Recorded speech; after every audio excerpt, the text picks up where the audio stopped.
An all-in-one trick-taking game, tarot game, solitaire game, and RPG Fate deck. Today we are looking at Questeros.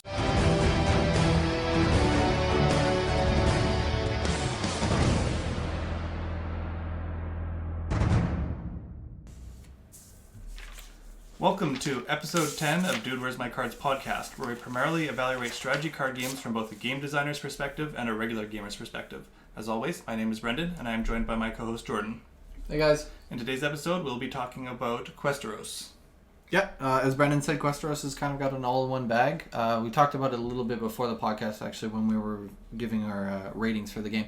How it's an actual tarot deck. It's got major and minor arcana. It's got all the cards. It is an actual tarot deck, not just a game, which I thought was a really cool mechanic. Actually, today we have the lead designer on. I'll give you a little bit of a tidbits of him. He's the creator of Fundamental Games, which was launched in May 2018. It has 6 successful backed games on Kickstarter.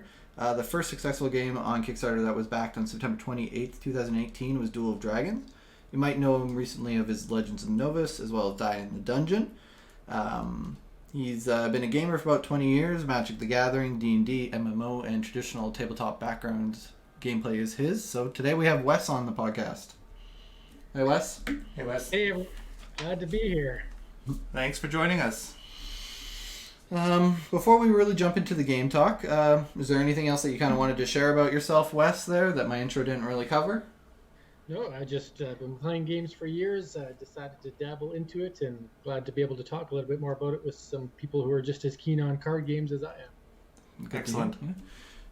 So normally at this point, I would get Jordan to give us a brief run-through of the history of the game as well as a breakdown of how to play. But seeing as how you're here with us, we'd love to have you, in your own words, describe Questeros. Right on. Well, Questeros, the name itself can be a bit of a tongue twister, but Questeros is themed around a quest-based tarot game, a tarot deck that is fantasy-based. It's a 2 to 6 player trick-taking card game, plays in about an hour with 2 to 6 players. But like you guys said, can be a fully functional tarot deck, and has a solitaire game that's completely independent of the multiplayer game called Heroes Quest. So it's kind of like a 4-in-1 for the game, and the art itself is really, really cool art by John DeCampos. It's got kind of an 80s comic book feel to it, with some vibrant colors and some interesting takes on the traditional tarot that you might see in the Rider-Waite cards. Yeah, no, that's a fantastic way to explain it. I fell in love with the art instantly after getting a few explanations. I haven't seen the full finished product, I don't believe, from the tabletop, but from what I've seen, I'm pleasantly happy. Yes, I do enjoy the art as well. So, kind of jump into the interview portion of this episode. Wes will kind of go back and forth on some questions here. Maybe Brendan will actually just shoot in I'll your probably way. just keep all the questions on my side of the table here just so we can do this as cleanly as possible. So my questions are going to be kind of geared towards what is Questeros' biggest strength? So stuff like, what is Questeros' biggest hook? Why should someone buy this game? Questeros' biggest hook would be, what's the best way to word it? I guess it's a fast, easy fantasy game.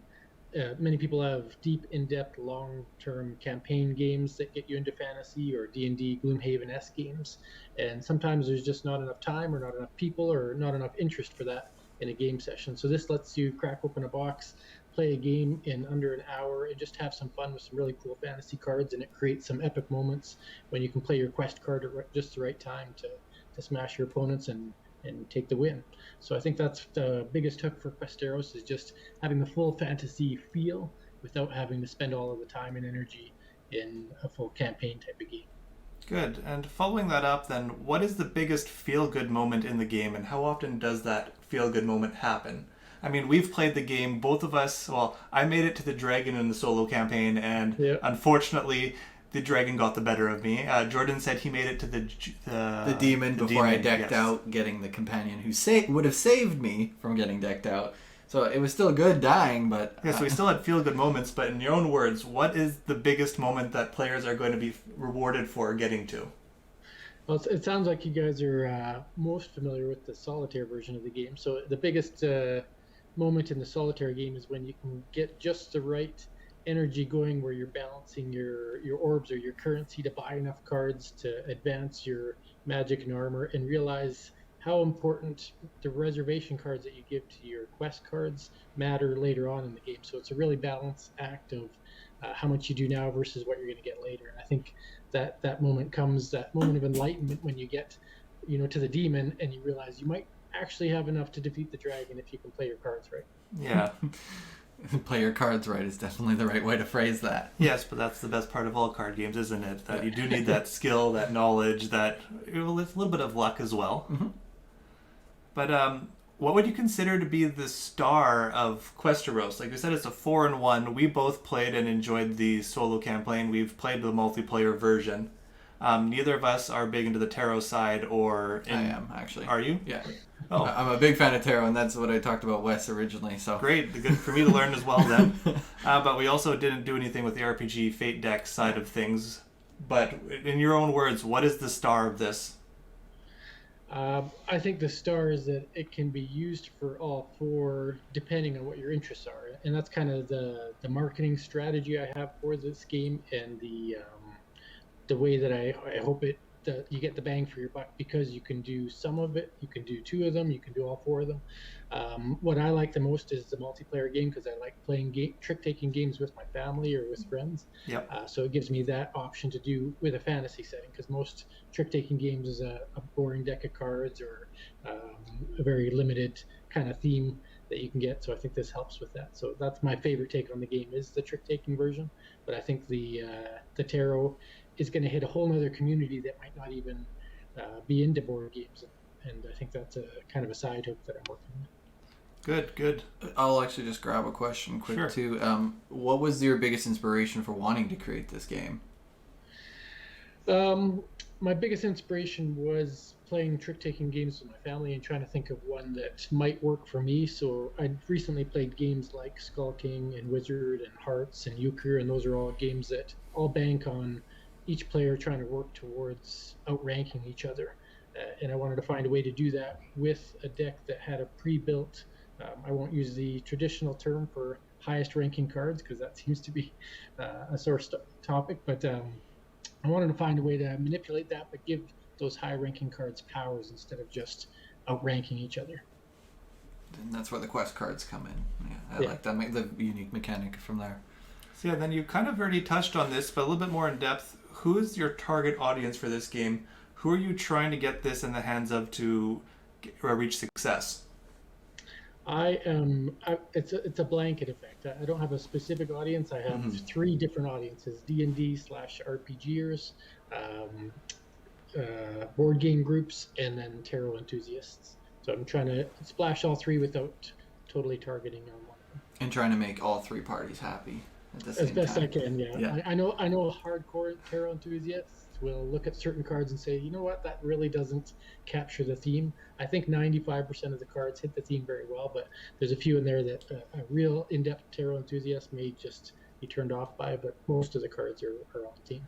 But this is kind of also positioned as a gateway game in sorts, where you're trying to introduce people to the fantasy side of things while keeping it light. Like, you're not going to get maybe the true tarot enthusiast because it doesn't match what they would expect, but you're going to get everyone else who's coming from a board game perspective who maybe hasn't explored that side of the tarot or the RPG Fate deck, and now they're going to have these cards and they're going to have a chance to do that. Mm-hmm. Yeah, exactly. Like even in the instruction booklet, it's not going to go outright and tell you how to use a tarot deck, but it will give you some very overview points, and then I'll have a link on my website that actually gives you the tarot description of every single card in the deck. And to kind of build on that is the fact that how can I word it? No, I lost my train of thought there. Sorry. That's all right. Going on the tarot a little bit, I just mentioned, as somebody who's recently learned a lot of the tarot and the Major and Arcana and the background and the meanings between cards, it's actually something I recently took up over COVID. I've always been interested in the art of tarot before actually learning the basis of it, but I think you did a really good job at being respectful while still doing a unique take to the actual deck itself from the cards that I've seen. There's still a lot of meaning to the cards. You didn't just slap a piece of art to it, which I thought did a really good justice for people who are coming from the tarot background and still wanting to play a board game. Yeah, I'm glad you noticed that. And I don't know if you saw, but the Rider-Waite Tarot deck is really built on the focus of the Fool's Journey. And so the Fool is the zero quest card, or it actually doesn't have a number in the deck, and it kind of is supposed to be progressing throughout the entire deck in different ways, without them overtly telling you that. I kind of take it a step up, and so you're going to see my pool, which is the Jester, Eero as a Goblin, which is what the solitaire game is based on. But you're going to see him in many cards in the set. So you're going to see him contemplating under a tree. You're going to see him interacting with different characters, which I thought was just an interesting way to take that Fool's Journey and really visualize it across the tarot deck.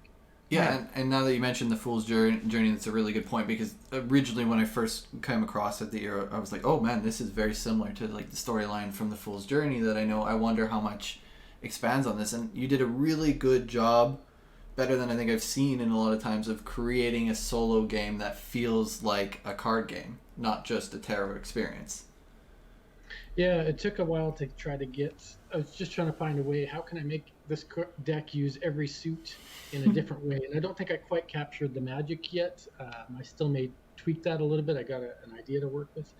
It plays fine as is, but I think if I can make the magic mechanic just slightly different than the sword mechanic, then it would really make each of those icons unique.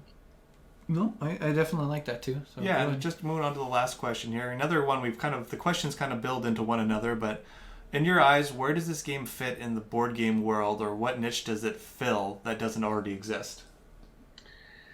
I think it fills a crossover void. Like many of the games that you play, you only are going to use it for a single purpose. It's going to be to play a game, and it's going to be if you happen to have 2 to 6 players, or if you happen to have the right gaming group. I think this fills one of the gaps of crossing multiple voids. So if I don't have time to play a board game, I might just pull out the deck so I can do a 3-card spread to see past, present, future, just for kicks with some good flair. Or if I'm playing a game of D&D with my friends, we're not going to play Questeros, but I might just deal each player a card and have some fun trying to work that into the campaign that night. So I think it fills a bridge of multi-purposeness. Yeah, and I definitely like the multi-purpose. That's where the initial thing, and you did a good job of justifying each purpose. Like each game doesn't necessarily feel like half thought out, half baked idea. Similarities to other games out there, but yet enough unique mechanics that it deems itself its own slot. Definitely. Mm-hmm. So that kind of wraps up all the questions we wanted to ask you about diving into the game. So that kind of means we're going to try and hit you now with some trivia here. So what we're going to do is we have 10 questions. They're not really questions. They're worded as descriptions of games that we pulled straight off of BGG. Right on. So from each description, we're hoping that you can pull out what game we are talking about. So I'll do my best. As Jordan mentioned before, we kind of dove into primarily strategy card games. So that doesn't limit it to just CCGs. That would limit it to anything that incorporates cards and strategy. So that could be a deck builder, that could be a solitaire game, or it could be a CCG like Magic the Gathering. Sounds good. I've played a few of them, so maybe I can get one. Okay, most of these ones are actually pretty popular. We tried to keep it pretty easy so everyone gets a little boost of confidence at the end. But Jordan, it's still pretty hard. Are you able to start us off with the first one? I think I got 3, 4, 5. I'm looking for 1. I don't think I have 1. Don't have 1? Okay, then I'll fire away with 1. Oh, I got 1. Let's go with 1. Go All for right. it. Do I not have 1? No, I don't have 1. You can start with 1 and 2. All right, number 1. Over 3 ages, 2 players acquire cards that provide resources or advance their military or scientific development in order to develop a civilization and complete wonders. 7 Wonders. Or it could be 7 Wonders Duel, depending on if you're playing the 2-player game, which recently had an expansion that my wife and I can't agree on who's going to enjoy it more. So, key term was 2 players, so you nailed it with the 7 Wonders Duel variant. Had a job, and I found our number 2, so I can start number 2. Perfect. If you like solo games, there is a official BGG solo player mode for 7 Wonders Duel. You can actually, it was made by the creator of the game. Oh, that's kind of cool. Excellent, yes. I didn't know that. Learning something new. I like it. Number 2, corporations seek to score agendas by advancing them. Doing so takes time and credits. To buy the time and earn the credits they need, they must secure their services and data forts with ICE. These security programs come in different varieties, from simple barriers to code gates and aggressive sentries. They serve as corporations' virtual eyes, ears, and machine guns on a sprawling information superhighway of the network. This would be Netrunner. Is that it? Yeah. That would be Android Netrunner. That is correct. Correctamundo. 2 for 2 so far. Can you keep it up? I don't know. All right, number 3. A cooperative game that explores the deck building genre with a number of innovative mechanisms, including variable turn order system that stimulates the chaos of an attack, and deck management rules that require careful planning with every discarded card. Players will struggle to defend Gravehold from the Nameless and the Hordes using unique abilities, powerful spells, and most importantly of all, their collective wits. I don't believe I've played it, but I think you might be talking about Aeon's End. Wow, hasn't played it, and he knows that's it. a killer, yeah, that's the They one. have a new Kickstarter out, and I follow Kickstarter quite a bit. Well, Yeah, it seems like they come out with a lot of new content for that game pretty regularly. Okay, jumping on to 4. Each player starts with an identical deck, very small decks of cards. In the center of the table is a selection of other cards the players can buy, as they can afford them. Through the selection of cards to buy and how they play their hands as they draw them, the players construct their deck on the fly, striving for the most efficient path to the precious victory points by the end game. The Christmas gift I bought my wife this year was a Lazy Susan spinner for Dominion. Oh, look at him, 4 for 4. He has a story behind everyone too. That's even better. I like the fact, keeping true to your tabletop family games, I like it. It's like the confident guys on Jeopardy who don't just answer what is blank. They're like, well, I know I went to the supermarket the other day and met Betty, and Betty and her friend told me the night before they played this game, and it's this. All right, so we're moving on to 5 now. Yeah. A fast-paced deck-building card game of outer space combat. It combines the fun of a deck-building game with the interactivity of a trading card game-style combat. As you play, you make up use of trade to acquire new ships and bases from cards being turned face-up in the trade row from the trade deck. You use the ships and bases you acquire to either generate more trade or to generate combat to attack your opponent and their bases. When you reduce the opponent's score, called authority, to 0, you win. If I'm thinking of the right one, I played it as a free app about 5 times. I've never played the physical version, and I believe it's Star Realms. It is. 5 for 5. All right. Hopefully we can get you on some of these. This game pits powerful mages against each other in deadly arena combat. Each mage uses his fully customizable book of spells to achieve total victory over his opponent. Summon mighty creatures to do battle in your name, cast powerful spells to attack your foe, and thwart his every plan and strategy. Use hidden enchantments to turn the tables and rule the day. Adorn yourself with mighty weapons, armor, and arcane artifacts. Arcane artifacts. I don't think I know. I think you might stump me. I played Hearthstone on kind of a Android app, but I don't think that's it. So, Nope, this one is Mage Wars Arena. Mage Wars. Really creative when we were pitting mages in war against each other in an arena. Still couldn't catch you. Yeah. No worries. All right, B. All right, next one. This one should be a little bit easier. All of the eligible young men, and many of the not so young, seek to woo the Princess of Tempest. Unfortunately, she has locked herself in the palace, and you must rely on others to take your romantic letters to her. Will yours reach her first? My wife got this for me as a gift, and she has never played it with me. Love letter. That's a sad face. I love this game. This is like a core for me. Good. Yep, definitely got that one. So here, number 8. A cooperative deck building game. And it's up to 4 students to ensure the safety of the school by defeating villains and consolidating their defenses. In this game, players take on the role of a student, each with their own personal deck of cards that use to acquire resources. By gaining influence, players add more cards to their deck in the form of iconic characters, spells, and magical items. Other cards allow them to regain health or fight against villains, keeping them from gaining power. The villains set back the players with their attacks and dark arts. Only by working together will the players be able to defeat all the villains, securing the castle from the forces of evil. Harry Potter Hogwarts Battle. Oh, look at that. Even got the second phrase. Most people will just guess the Harry Potter, but he got the Even second sounds half. like he went with a bit of an English accent there just to make sure it's Harry Potter. Yeah, we have the expansion. I think we're thinking of getting the next one for my daughter's birthday. So. Oh, that's fantastic. You use that as a clever disguise, don't you? You really want the game. Yeah, it's also a nice tax deduction when you have a board game company. Like, this is research. I need more research. Lots of research. No such thing as too much research. Yeah. All right, on to number 9. So far, just missing the 1. A fantasy deck building game. Each player starts with a basic deck of cards that they can use to purchase, upgrade, or to upgrade to more powerful cards. The game will tell a specific story with a series of preset dungeon tiles, monsters, heroes, and support cards. Each will come with a series of mini adventures and a story booklet that tells the players what happens as they progress through the scenarios. At first, I thought you were talking about Clank, but then you talked about tiles and a storybook. So now I think it would be, what is the name of that game? I have it downstairs. Thunderstone Quest? It is Thunderstone Quest. All right. All right, this will be the one that makes or breaks you. Yeah, truly impressive. You can get this one. All right. So number 10. In this game, you will build decks, play the meta, acquire valuable collections, crack open random boosters, and compete in tournaments for prizes and fame. The game takes you from starter deck to regionals in about 2 to 3 hours. Multiple games can also be chained together to form a campaign, going from regionals to nationals in 2 games, and then from nationals to worlds in game 3. With each game introducing even more powerful cards and higher stakes, but also resetting the power of the game so that each player has a fair chance to win each season of the campaign.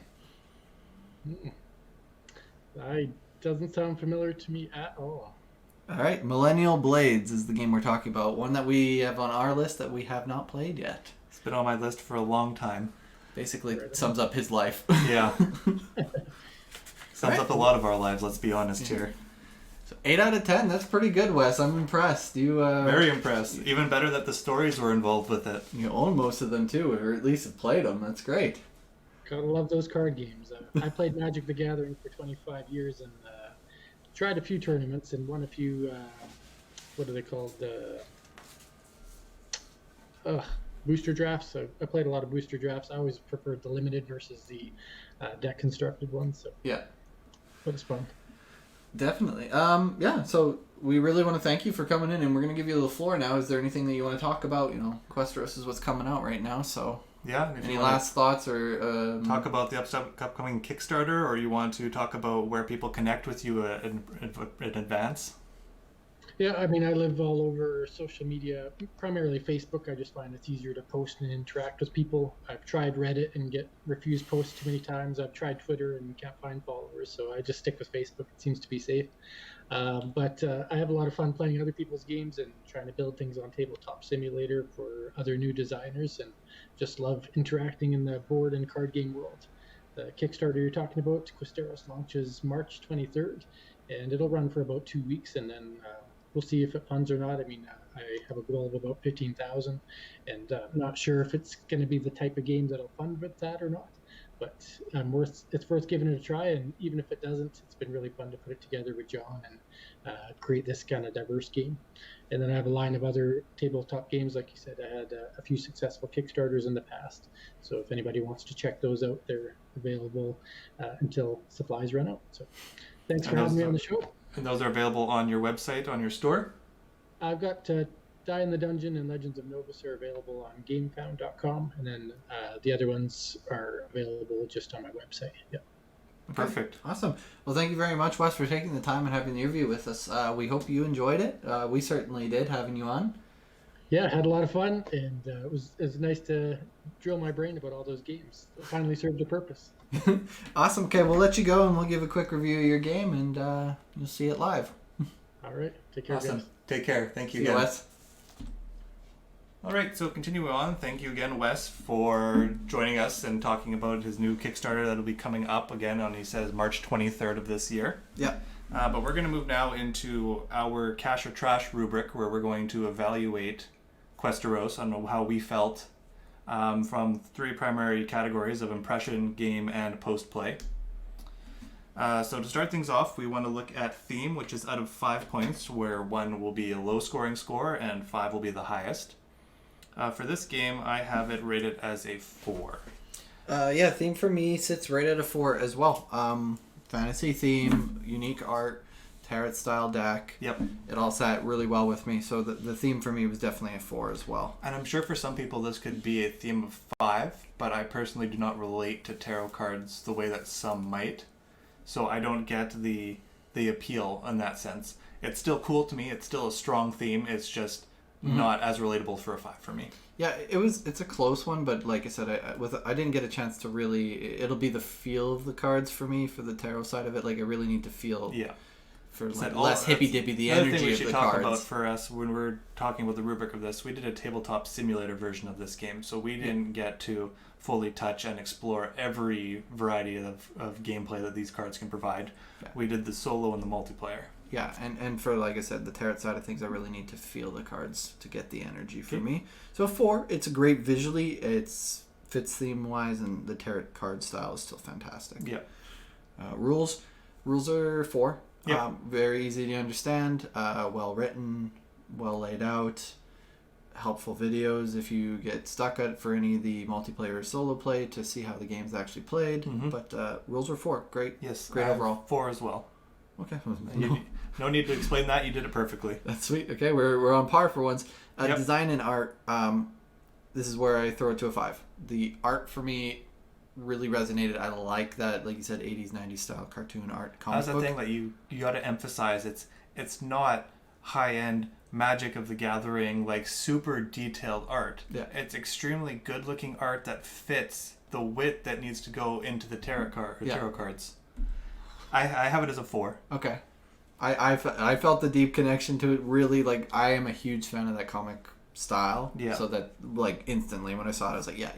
Okay, fine. And I think a part of the reason why I give it a 4 is that the design aspect is simple. Like, the numbers are simple. I mean, yes, you're supposed to be able to simply identify things.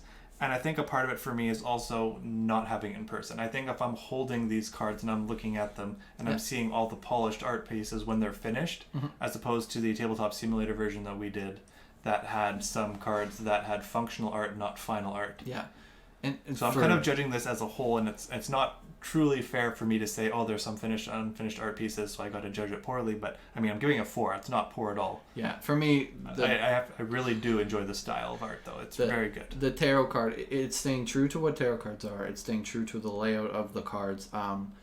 It does add something that not most traditional decks will have, where it not only has the Roman numeral, but it has the digit for the gameplay simplicity, so you're not trying to figure out what's that number if you're not familiar with Roman numerals, and it's not as quick. So that addition, you're not going to change too much because he's trying to keep to the traditional style of tarot cards. But I think he did a great job for what it is. So 5 for me, 4 for you. Still a great score. Yep. Complexity, it was a 4. The multiplayer game plays very much like we said, like Whist, with a little bit of Whist, whatever. With a unique gameplay mechanics coming from the quests and the fantasy theme of the game itself. You're getting experience and going on that. Changes the theme up a lot. Pretty straightforward and simple. A great intro game or starter game to something. And then looking at the solo quest side of stuff, it is a lot. There is a lot going on. It is well explained. There's still a lot to take in. There's still a lot. And so even then, you have to play it a couple times before you're really fluent with the decision making and. But I think that's part of the rule, like the Fool's Quest style of Hero's Quest, is to make mistakes early and learn from it. So, talk about the Dark Souls complex, but that's kind of falling into it. You got to die to learn. Complexity for me was a 4. Yeah, I was a 4 also, just because of the solo solitaire version does have a higher complexity level than the other modes. As we talked about, the multiplayer really is just a version of Whist.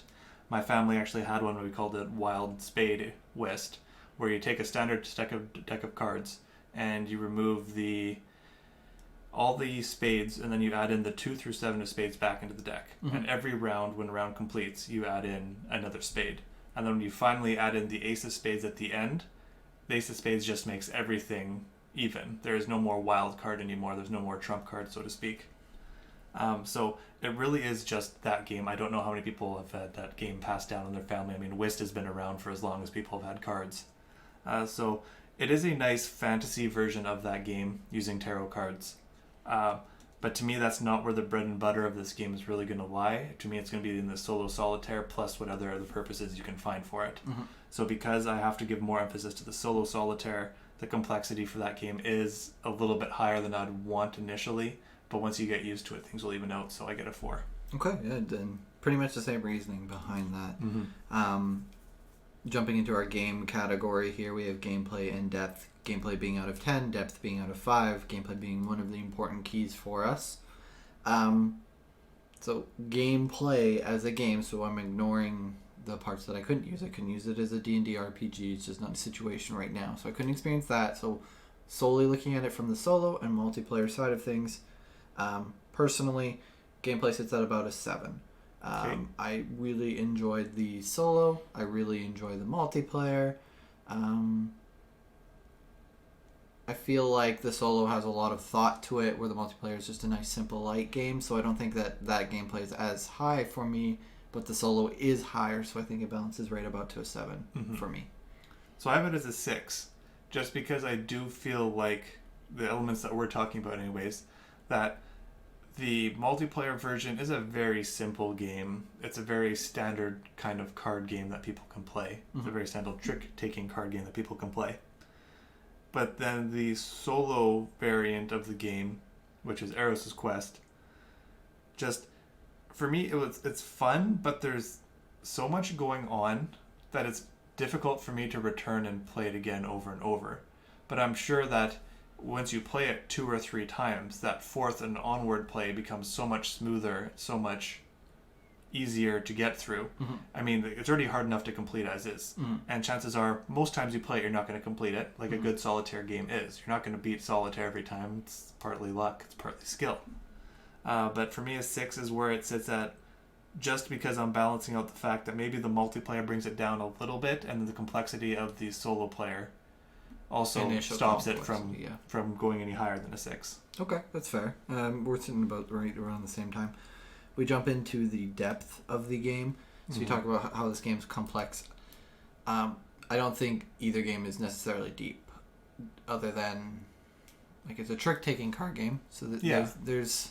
And I don't know if the purpose of the game is to be deep. It's to provide that easy to play, easy to access, crossover, variability, multiple purpose. One of 4 things. So for me, it sits at a 3. I don't think it's a necessarily super deep game with infinite options and capabilities, but I don't think it doesn't sit at a 1. I think it's just a very neutral in the middle for me. So 3 is where it sits. Yeah, and to me, I have it as a 4. I thought about actually even going higher than that, because I think there's lots of, especially in the solo play, there's lots of choices that you have to make over and over again. And when in a standard deck that they have, the cards you're getting are changing all the time. No 2 games are ever going to be the same. So while, yes, maybe you get bored of losing, maybe you get bored of going through the same motions. It's not really a depth of choice, it's a depth of options. Ways to complete something, yes. Okay. So to me, I give it a 4, just because I think it deserves a nod for how different the game will be every time you play it, especially in the solo variant. You're not going to get that kind of variation of a standard trick-taking card game. Yeah, it's exactly what it is, though. You get the variation through the quests when they come up and what happens, but it'll be always that quest to that card type of deal. Yeah. Which is great. It's not supposed to be a crazy deep game. It is supposed to be a light family game, as you said, how you've played it with your family a lot too. Yeah. So I think it fits there. So jumping into our post-play category of replayability and cost satisfaction of the game, replayability for me sits at the exact same level as gameplay, 7. I think the solo quest is interesting enough, and I do want to play it again. I don't want to play it immediately, but I do want to play it again. And I do think that the trick-taking game is highly replayable. It's a light game to start off the night. So I like the fact that it has a game that I want to play occasionally and a game that I can play to start off any game night. Yeah, so on my sheet, I actually have it circled as a 5, but based on your points, I would actually bump it up to a 6. Just because I kind of forgot to factor in the multiplayer aspect. I just thought of it immediately as the solo player. Would I want to go back to it and do it immediately after an hour slugfest of making it to the end and not completing it? No, there's a lot going on there. To start that all over would be frustrating. If I had time, yes, I would go back, I would play it again and really dive in to see if I can beat it, because you want to beat it. Like it makes you want to come back. You hate being beat by the man. Mm-hmm. And then, as you said, the replayability of a trick-taking card game that could be played in a large group. It's extremely easy to pull out.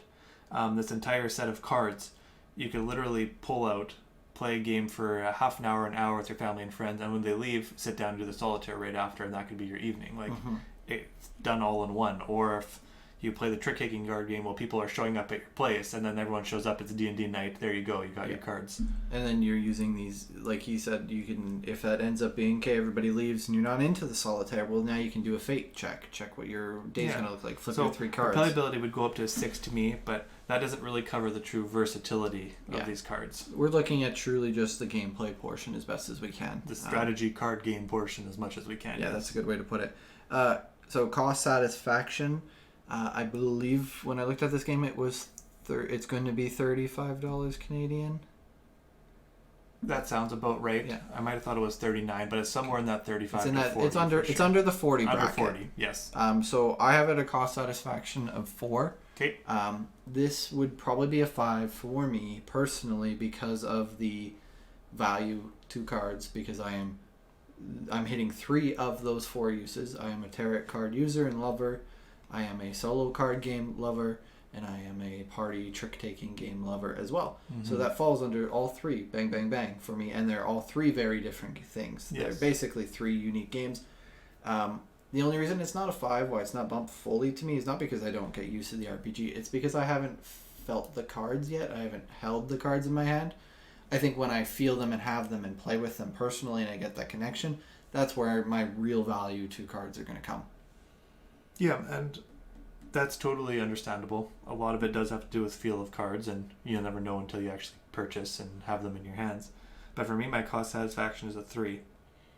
A large portion of that is because 3/4 of what this has been created for doesn't correspond to me. Mm-hmm.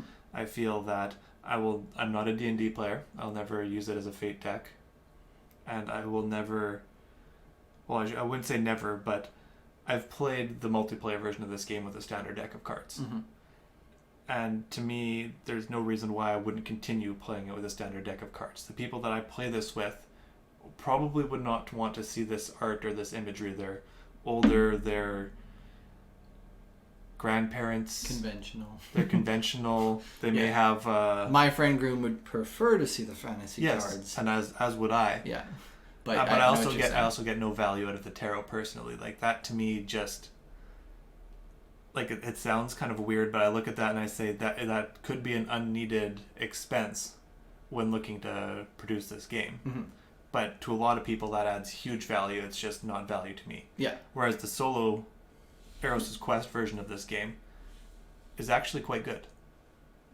And that to me... If it was a $19 game just for that solitaire to get this deck of cards, mm-hmm. Yeah, that'd be pretty good to me. Yeah, you'd have huge value. Yeah. If it was a $19 game that could also be played multiplayer, and it didn't have to be used for tarot RPG stuff, then that'd be even better value. But for me, at that price range, I wouldn't get enough out of the game to personally pledge it. So jumping into our final score there, B, I have a score rating of 38. And mine is a 35, so I'm just slightly below you. That was mainly from the gameplay category, I believe. And replayability a little bit, which I pushed you up. So you're and 30. You enjoyed the design and art slightly more than I did. So I pushed you up to 35, technically. Yes. So that's okay. Well, I did say 35. Oh, did you? Yes. I've written down 34 here, but I said 35 because I remembered to bump up. So final little thoughts here for the Kickstarter. Not final thoughts, but our catchy little catchphrase of cash or trash. This is the cash game for me. I rated it cash. Okay. We're back in this case. And I haven't rated it anything yet because I'm not sure what I want to rate it. This is a game that I need to go back and continue to play to see whether or not the solo mode alone allows me to think this is cash or trash. Yeah. I will never say this game is trash. No, it's definitely not. There are a lot of games out there that you play and you right away say, like, this is trash. Nobody should play this game. If this hits what you are looking for, this is absolutely cash. This is something you should go out and back and support. Yeah. And if it doesn't hit what you're looking for, what can you say? Like, you can't make products for everyone. Yeah. And I'm one of those cases where this product isn't for me, but I see the value in it, and I know that it's going to be good for the people who will use it for the purposes it's created for. Mm-hmm. And like B said, the solo quest, which is really what I guess resonated the most with us, is really good. Yes. I truly enjoyed it, and I think there's value in just that. But I like the fact that there's a trick-taking card game. I like the fact that there's a tarot game. So this game is easily cash for me for all those reasons. Thank you for tuning in to the DWMC podcast, a Paragon Professional Services production. We hope you enjoyed the show. If you have any comments or concerns about what you have heard, send us an email, contact@paragonstudiosmb.com. If you haven't already done so, please consider subscribing to the show on iTunes, Spotify, or wherever you consume your podcasts, and leave a comment with a 5-star review if you feel so inclined. For those of you watching on YouTube, don't forget to like this video, subscribe to our channel, and leave a comment below.